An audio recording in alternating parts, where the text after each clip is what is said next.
Kale has become sufficiently embedded in health culture that recommending people eat more of it feels almost redundant. The broader conversation about kale's benefits has been happening for over a decade. What that conversation has done less well is address the substantial impact that preparation method has on both the nutritional value delivered and the digestive experience of eating it.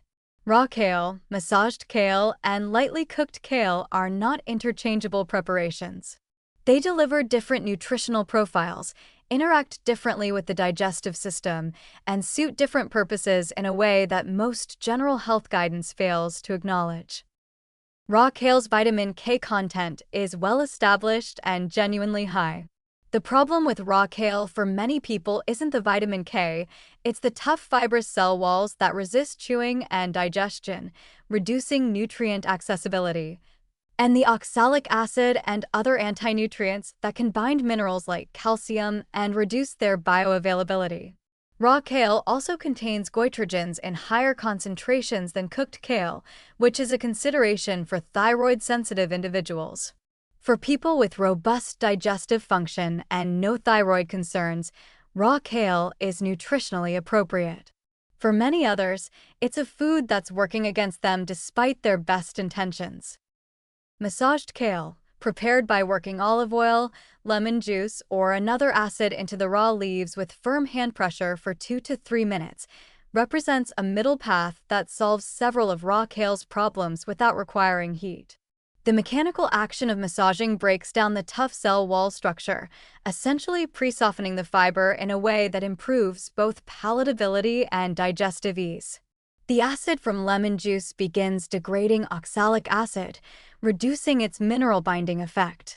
The fat from olive oil creates immediate co-presence of a fat vehicle alongside the fat-soluble vitamin K, optimizing absorption in the meal itself. And importantly, vitamin K is preserved entirely because no heat is applied.